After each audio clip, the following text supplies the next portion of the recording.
आदाब, इस्तकबाल है। मैं हूं आपके साथ अबू हुरैरा। कांग्रेस के सीनियर रहनुमा और पार्टी की सदर सोनिया गांधी के सियासी मुशीर अहमद पटेल के इंतकाल से कांग्रेस पार्टी को बड़ा झटका लगा है। अहमद पटेल गांधी खानदान के भरोसेमंद साथी थे। वो हर अच्छे बुरे वक्त पार्टी और गांधी खानदान के साथ खड़े रहे। पर्दे के पीछे से हमेशा अहमद पटेल ने कांग्रेस पार्टी के लिए अहम उमूर अंजाम दिए, चाहे पार्टी के इत्तेहाद का मामला हो, सरमाए का मसला हो या फिर किसी नाराज लीडर को मनाना हो। अहमद पटेल को हर हुनर आता था। यही वजह है कि आज अहमद पटेल के ना होने पर कांग्रेस लीडरशिप और पार्टी अपने आप को कमजोर महसूस कर रही है। कांग्रेस पार्टी के लिए यह नातलाफी नुकसान माना जा रहा है। आज इसी पर हम बात करेंगे कि अहमद पटेल के जाने के बाद कितना बड़ा नुकसान कांग्रेस पार्टी के लिए हुआ है, कितना बड़ा नुकसान ये सियासत के लिए है और खासतौर से मुस्लिम क़यादत की अगर बात की जाए तो मुस्लिम क़यादत के लिए कितना बड़ा नुकसान है। इसी पर बात करेंगे। बहुत खास मेहमान मेरे साथ जुड़े हुए हैं। मैं अपने मेहमानों का आपसे तारुफ करा देता हूं। मेरे साथ के रहमान खान साहब, साबिक मरकजी वजीर हैं। अली अनवर अंसारी साहब, साबिक रुकने पार्लियामेंट हैं। मुमताज आलम रिजवी साहब, सीनियर सहाफ़ी हैं। और बीजेपी तर्जुमान सैयद यासिर जिलानी साहब भी मेरे साथ जुड़े हुए हैं। सभी का बहुत इस्तकबाल है न्यूज़ 18 उर्दू में। मैं सबसे पहले के रहमान खान साहब आपसे ही शुरुआत करना चाहूंगा। के रहमान खान साहब, कांग्रेस के बहुत वफादार और बहुत सीनियर लीडर अहमद पटेल साहब अब हमारे दरमियान नहीं है। जिस तरह से उनकी शख्सियत बहुत खामोश शख्सियत थी, उसी खामोशी के साथ अहमद पटेल साहब दुनिया को अलविदा कहकर चले गए।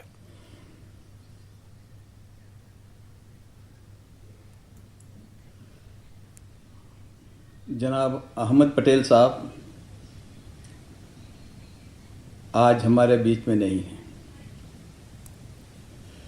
ये इनके जाने का सदमा सारे हिंदुस्तान को हुआ है, कांग्रेस पार्टी को हुआ है और हिंदुस्तान के मुसलमानों को एक बहुत बड़ा सदमा पैदा है।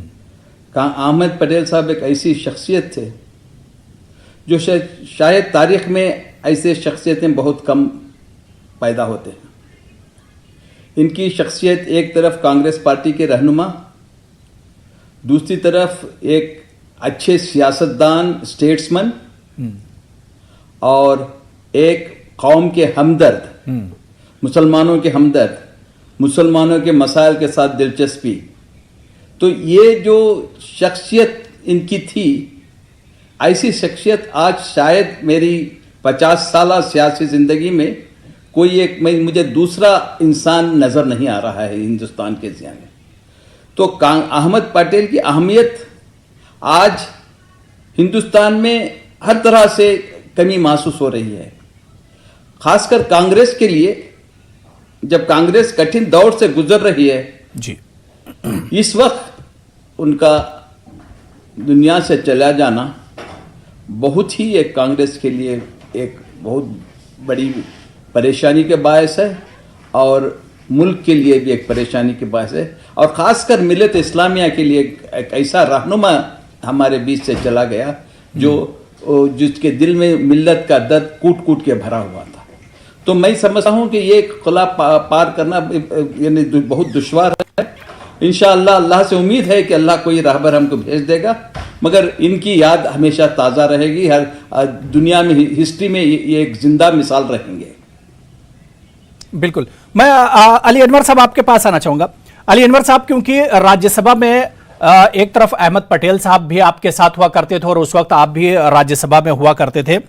जिस तरह से उनकी जो शख्सियत थी, उनकी जो पर्सनालिटी थी, खामोश शख्स वो थे, लेकिन हमने उनकी जिंदगी देखी कि वो हमेशा तूफानों से एक तरह से मुकाबला करते रहे।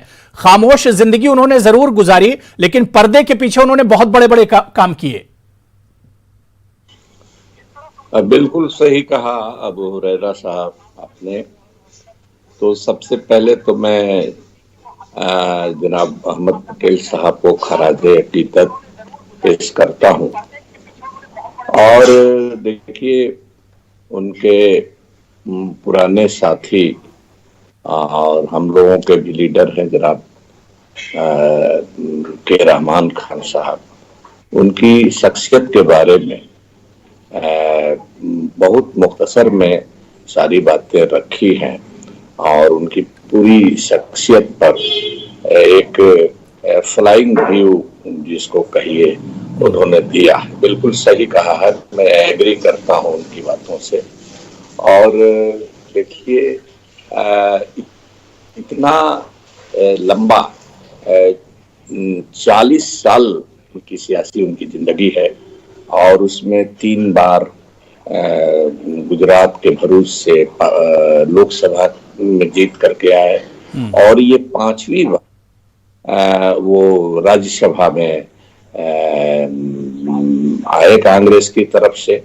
और शायद हमको लगता है कि ये कांग्रेस के तवारीख में ये पहली घटना है कि किसी लीडर को 5 बार उस पार्टी ने भेजा हो पार्लियामेंट में। और ये उनकी शख्सियत का ही, और उन्होंने अपने लीडरशिप का जो है कॉन्फिडेंस किया, अर्जित किया। और साथ ही न सिर्फ लीडरशिप का बल्कि पूरे कांग्रेस के रैंक एंड फाइल का। और उनकी सबसे बड़ी शख्सियत थी कि वो एक तरह से कहिए कि पर्दे के पीछे रह करके और वो पूरी मुस्तैदी के साथ, कभी उनमें जो कहा जाता है ईगो और महत्वाकांक्षा कि कुछ बन जाए, मंत्री बन जाए या और कुछ बन जाए, लेकिन ये मैंने कभी उनमें जाहिर नहीं की और वो नहीं चाहते थे। बल्कि देखिए अभी इस बार जो आए वो पार्लियामेंट में राज्यसभा में गुजरात से जी, तो वो चाहते नहीं थे कि हम आए, लेकिन सोनिया जी ने, राहुल जी ने और कांग्रेस पार्टी ने उनको एक तरह से उनको समझा बुझा के या उनको दबाव डाल करके उनको भेज। और कितना मुश्किल था देखिए, जबकि प्रधानमंत्री जी, गृह मंत्री जी अभी के और पूरी गुजरात सरकार और पूरी एनडीए सर का कुनबा लगा रहा उनको हराने के लिए। वाकई पूरे देश की नजर उस रात गुजरात पर टिकी हुई थी। वो रात अजीब रात थी, जबकि कांग्रेस के 6 जो एमएलए थे वो टूट के चले गए थे। एनसीपी से जो भरोसा मिला था वो नहीं मिल सका। ऐसे में छोटू भाई बसावा जो हम लोगों की पार्टी के थे और उनके साहबजादे भी एमएलए वहां से चुने गए थे, उन लोगों ने मदद की। और कुल मिला जुला करके वो रात अजब बने सबके नजर में वो पूरी रात, एक तरह से कहिए पूरी रात गिनती चलती रही, रात भर पूरा सियासी हल्का पूरे मुल्क का। और ये प्रेस्टीज इशू था मौजूदा एनडीए सरकार के लिए, खास करके प्रधानमंत्री जी और अमित शाह जी के लिए। लेकिन उनको शिकस्त दे करके आए, तो ये उनकी शख्सियत का ही कमाल था। जी बिल्कुल बिल्कुल। और ये भी उस वक्त माना जा रहा था कि अगर अहमद पटेल यहां से हारते हैं तो ये अहमद पटेल के अलावा कांग्रेस की और सोनिया गांधी की सीधे सीधे हार होगी। मैं यासिर जिलानी साहब आपके पास आना चाहूंगा। यासिर जिलानी साहब, दोस्त हो या मुखालिफिन हो, सभी अहमद पटेल की इज्जत करते थे, अहमद पटेल साहब की तारीफ करते थे। और अहमद पटेल साहब की यह खूबी थी कि वो उनकी जात से कभी किसी को नुकसान नहीं पहुंचता था। जी, देखिए उनकी शख्सियत का अंदाजा आप इस बात से लगा सकते हैं अबू हुरैरा साहब कि आज वजीर आजम से लेकर तमाम मरकजी वजीर, कोई ऐसा मरकजी वजीर नहीं होगा जिन्होंने खिराज अकीदत मोहतरम जनाब अहमद पटेल साहब को पेश नहीं किया होगा। मैं भी उनको खिराज अकीदत पेश करता हूं एक शेर के साथ। बड़े गौर से सुन रहा था जमाना मगर आप ही सो गए दास्तां कहते कहते। यकीन मानिए कि उनकी शख्सियत से हम लोगों का कोई वैसी वाबस्तगी नहीं रही, ना कभी रूबरू होने का मौका मिला, लेकिन जितना उनको देखा सुना मीडिया के माध्यम से और जो देखा उनको पार्लियामेंट के अंदर एज ए पार्लियामेंटेरियन जो उनके बारे में पढ़ा, या कांग्रेस की जो उनके पास एक चाणक्य वाली नीति थी, जो कांग्रेस के चाणक्य कहे जाते थे, वो वाकई काबिल तारीफ उनकी शख्सियत का है पूरा का पूरा। उसको हम अल्फाजों में आप कहेंगे तो उनका बयान करना बहुत कम होगा, क्योंकि आप देखिए कि आज हिंदुस्तान का हर शख्स उनके उनके उनके उनको खिराज अकीदत पेश कर रहा था और उनके लिए गमगीन था।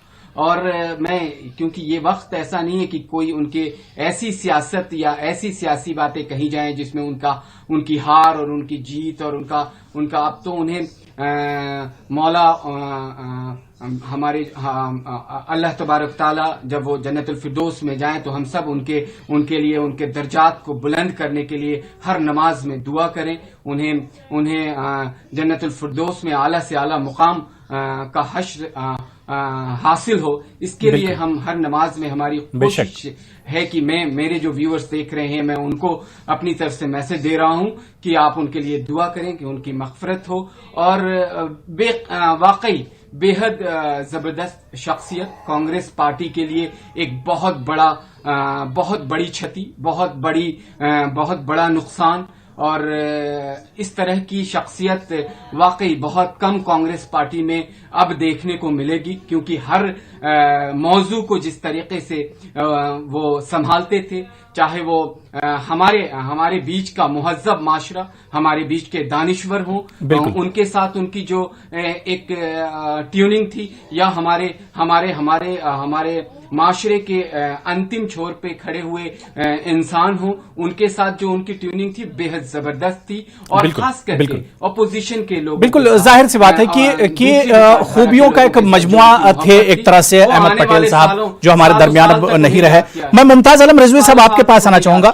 मुमताज आलम रिजवी साहब, अहमद पटेल साहब को अगर पहली नजर में देखें तो कांग्रेस जैसी बड़ी पार्टी के मसाइल हल करना, हुकूमत और अपोजिशन के बीच में तालमेल बिठाना, मतलब ये तमाम चीजें जो थी अहमद पटेल साहब के बाएं हाथ की खेल थी।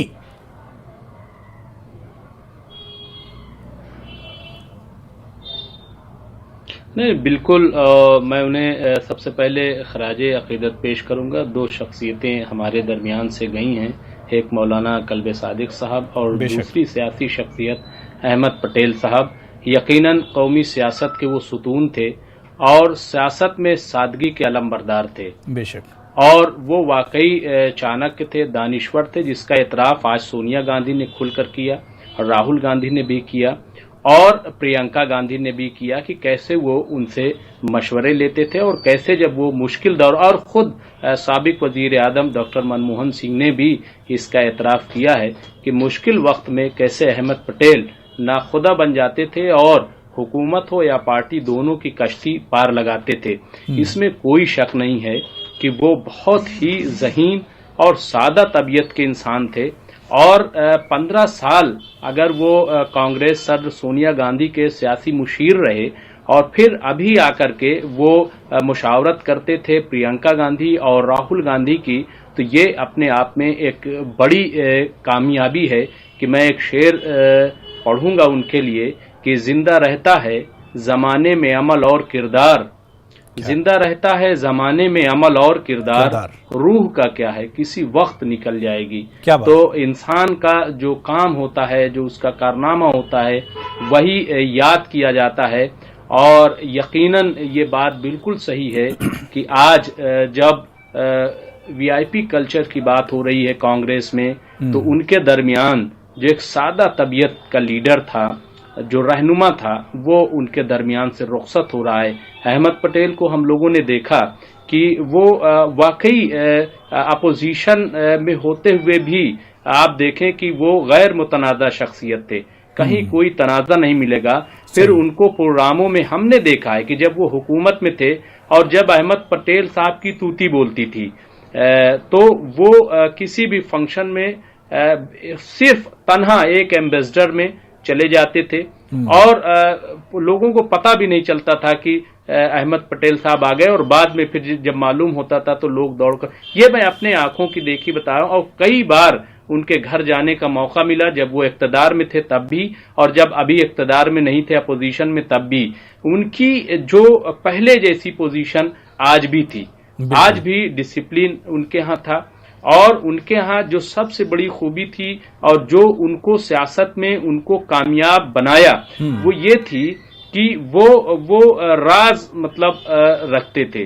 अगर आप उनसे मुलाकात करने के लिए गए हैं तो मजाल है कि पड़ोस का भी किसी को मालूम हो जाए कि आप मुलाकात करने के लिए गए हैं, या अगर कोई बात हो। यही कॉन्फिडेंस था, यही भरोसा था सोनिया गांधी का, और यही भरोसा राहुल गांधी और प्रियंका गांधी को था कि वो इतने गहरे थे। अगर हम ये कह लें कि वो एक ऐसा समंदर थे सियासत का कि जो जाहिरी तौर पर खामोश लेकिन बातिन में एक तूफान लिए रहता था। तो वो अपनी पार्टी के लिए, आप देखिए कि अभी वो कांग्रेस के खजांची बनाए गए कि जब कांग्रेस में बुहरान पैदा हो गया, माली बुहरान पैदा हो गया, आपने देखा होगा, तो तब उन्होंने आकर के और जिस तरीके से कांग्रेस को संभाला और कई इलेक्शन फिर कराए, तो ये उनकी एक बड़ी कामयाबी है। और मैं समझता हूं कि बिल्कुल इस पर आगे भी बात करेंगे। के रहमान खान साहब जो बातें यहाँ पर तमाम पैनलिस्ट कर रहे हैं, अहमद पटेल साहब के बारे में हमेशा लोगों के जहन में यह सवाल रहता था कि आखिर गांधी खानदान के इतने खास क्यों हैं, वो इतने करीबी कैसे हैं गांधी खानदान के? क्या कुछ ऐसी खूबियां उनके अंदर थी जो गांधी खानदान के हमेशा से ही इतने खास रहे?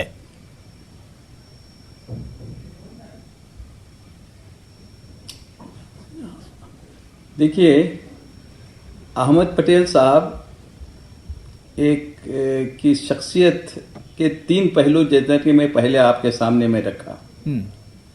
इसमें सियासत है, कांग्रेस की उनकी खिदमत है। मगर आपने एक सवाल किया कि क्यों अहमद पटेल पर कांग्रेस पार्टी और कांग्रेस के जिम्मेदार इतना एतबार करते हैं, वो क्या खुसूसियत है? मैं समझता हूं कि एक अच्छा मुसलमान की जो खुसूसियत होना चाहिए था उनमें था। वो सोमो सलात के पाबंद थे, अच्छे मुसलमान थे, दर्द था। मुझे शर्फ हासिल हुआ है कि उनके साथ मिलकर काम करने का, उनकी रहनुमाई लेने का। मिल्लत के मसाइल में उनकी इतनी दिलचस्पी थी कि मैं शायद कोई मेरे सियासी जिंदगी में इतनी मिल्लत के मसाइल इतना मशगूल होने के बावजूद भी जी इनके जो सियासी मशगूलियात, पार्लियामेंट की मशगूलियात, इसके बाद भी दिन रात मिल्लत की फिक्र रहती थी। ये उलमा कराम से जुड़े हुए होते थे, मेरे से बहुत घंटे घंटे डिस्कस करते हैं कि खान साहब मिल्लत का ये मसाइल, इससे मिल्लत के मसाइल। तो मैं आज देखिए, आज मैं इसीलिए कहता हूं कि मुसलमानों को सबसे बड़ा नुकसान हुआ है कि एक लीडर जो दर्द रखता है, मुसलमानों का दर्द रखता है, उनकी तरक्की में दर्द रखता है और कुछ करना चाहता है, खामोशी से करता है। जैसा कि सियासत में भी हो, यानी कि उनके उलमाए कराम से या मुल्क के मुसलमानों के सियासतदानों से है उनकी हिम्मत अफजाई करना। मुझे तो मेरी जिम्मेदारियों निभाने में बहुत हिम्मत अफजाई करते थे। तो इसलिए ये हमारे लिए एक बहुत बड़ा, मैं समझता हूं कि मैं अगर ये गलत ना होगा अगर मैं कहूंगा तो मौलाना आजाद के बाद हिंदुस्तान में मुसलमानों का इतना बड़ा कायद अभी तक पैदा नहीं हुआ, मेरे नजर में नहीं आया। तो ये बड़ा मुसलमानों के लिए भी नुकसान है। और जैसा कि यहां कहा गया है, आज सारी दुनिया में इनका चर्चा है, हिंदुस्तान में चर्चा हो रहा है, लीडर चर्चा कर रहे हैं। इनका दुश्मनी नहीं थी, इनसे किसी की दुश्मनी नहीं थी। सियासी डिफरेंसेस रहेंगे, बस वहां तक होता है। तो ऐसा शख्स आज कहां मिलेगा दुनिया को? ना हिंदुस्तान को मिलेगा, ना कांग्रेस पार्टी को मिलेगा, ना मुसलमानों को मिलेगा। बिल्कुल। अली अनवर साहब, क्या वाकई में अहमद पटेल साहब के जाने के बाद एक बड़ी खला पैदा हो गई? और खासतौर से जो बात के रहमान खान साहब कर रहे थे कि मुस्लिम क़यादत और मुस्लिम लीडरशिप के लिए बहुत बड़ा नुकसान है ये। देखिए, मैं जहां तक समझता हूं, उनको समझा है कि कभी अपना image as a Muslim leader उन्होंने प्रोजेक्ट नहीं किया। वो एक सियासी लीडर थे और पार्टी के लीडर थे जी। और हमने तो पार्लियामेंट में देखा है वहां के किसानों का, वहां के आदिवासियों का और दूसरे सवालों को उठाते हुए उनको देखा। तो उनकी मकबूलियत इसी को लेकर के थी कि उससे कहीं तबकाई लीडर होने से सबका लीडर। और दूसरी चीज की देखिए, कांग्रेस पार्टी में सबसे बड़ी चीज है कि ये जो आप समझ लीजिए कि जो खजांची का जो पोस्ट होता है वो बहुत अहम होता है। एक तरह से समझिए कि प्रधानमंत्री और पार्टी के अध्यक्ष के बाद सबसे अहम माना जाता है पार्टी के लिए रिसोर्सेज मोबिलाइज करना, फंडिंग का काम। देखिए बजाते ही तो हाल में बने अध्यक्ष, कोषाध्यक्ष बने, कैशियर बने पार्टी का बजाते, लेकिन उसके पहले से इनकी ये खूबी थी कि पार्टी के लिए रिसोर्स मोबिलाइज करते थे। और देखिए इनकी बात का इतना भरोसा था कि अगर किसी को, हर मर्ज की एक तरह से दवा थे पार्टी के लिए, मुश्किल समय में पैसे का इंतजाम करना या और दूसरी समय में उन सब चीजों का खुर्द बुर्द नहीं हो, पार्टी के इंटरेस्ट में, पार्टी के संगठन के, दरअसल ये संगठन के आदमी थे, स्ट्रेटजी इनकी बहुत कामयाब थी, इसलिए इनकी सलाह को लोग मानते थे। और देखिए बदले की भावना इनमें नहीं थी, उसकी एक ग्लेयरिंग उसका एग्जाम्पल है। आप देखिए जब 2004 से और 10 तक पार्टी पावर में रही और उस समय जो सियासी हलकों में ये चर्चा है, बल्कि इसके लिए कई लोग उनको जवाबदेह भी मानते हैं कि प्रधानमंत्री को, अमित शाह को, कई लोग कांग्रेस के अंदर थे, ओहदेदार थे जो उनको घेरना चाहते थे, उनको कॉर्नर करना चाहते थे, लेकिन इन सब चीजों में ये कभी पड़े नहीं। हालांकि देखिए ऐसी चीज है कि इनको हराने के लिए उन्हीं लोगों ने आसमान जमीन एक कर दिया और क्या किया, लेकिन फिर भी वो उनके खिलाफ नहीं गए। बिल्कुल यासिर जिलानी साहब, क्या वाकई में आज के सियासतदानों को अहमद पटेल जैसी शख्सियत से सीखने की जरूरत है? बिल्कुल, मुझे लगता है कि कांग्रेस पार्टी को एक तरीके से अहमद पटेल साहब को रोल मॉडल बनाना चाहिए। जिस तरीके से कांग्रेस पार्टी इस वक्त बिखरने के कागार पे खड़ी है, जिस तरीके से वहां पे अभी हमारे जो सहाफी पैनलिस्ट हैं वो भी बता रहे थे कि जो इस वक्त एक लड़ाई चल रही है अंदरूनी, उस अंदरूनी लड़ाई को अगर उन्हें रोकना है तो एक अहमद पटेल साहब जैसी शख्सियत को सामने आना पड़ेगा और उनके पुराने किए हुए कामों को ध्यान में रख के कांग्रेस पार्टी बिखरने से बच सकती है। जो हालात इस वक्त हैं, जिस तरीके से बयानबाजी तमाम लीडर कर रहे हैं, जो वीआईपी कल्चर की बात हो रही है, जो बड़े बड़े लीडर जिनको कांग्रेस पार्टी ने बहुत कुछ दिया, आज वो कांग्रेस के खिलाफ खड़े होकर बोल रहे हैं, उनको भी समझना चाहिए और उनको भी अहमद पटेल साहब से सीख लेनी चाहिए। बिल्कुल। मुमताज आलम रिजवी साहब, बहुत कम वक्त मेरे पास बचा है। मुमताज आलम रिजवी साहब, जाहिर सी बात है कि कांग्रेस के लिए बहुत मुश्किल वक्त है, कठिन दौर है, और ऐसे में अहमद पटेल साहब का चला जाना, सवाल ये उठता है कि अब कितना बड़ा नुकसान कांग्रेस के लिए है और आगे किस तरह की परेशानियां होंगी, क्योंकि पर्दे के पीछे बहुत ज्यादा तजुर्बा सियासत का अहमद पटेल साहब को था और इसके अलावा अपने मुखालिफिन के लिए कब क्या कुछ हरबा अपनाना है वो बहुत अच्छे से जानते थे।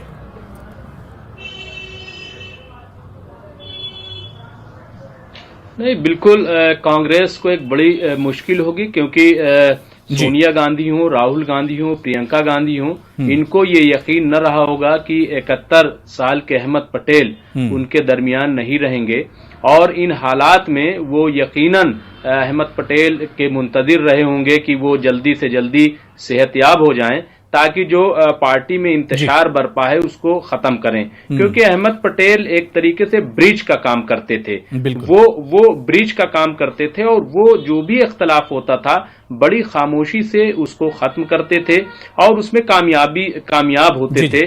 तो ये एक कांग्रेस के लिए यकीनन मुश्किल का वक्त है। अब हमें देखना होगा कि मुस्तकबिल में कौन सोनिया गांधी का मुशीर होगा और किस तरीके से कौन जगह लेगा। जाहिर सी बात है कि एक ऐसी खला है जो पुर नहीं हो सकती है, लेकिन इतना जरूर है कि अहमद पटेल की जो शख्सियत थी, उनके अंदर जितनी खूबियां थी, आजकल के लीडरों को, आजकल के सियासतदानों को उनसे बहुत कुछ सीखने की जरूरत है। बहुत बहुत शुक्रिया मुमताज आलम रिजवी साहब, अली अनवर अंसारी साहब, के रहमान खान साहब और यासिर जिलानी साहब, सभी का बहुत बहुत शुक्रिया डिबेट में जुड़ने के लिए। आदाब।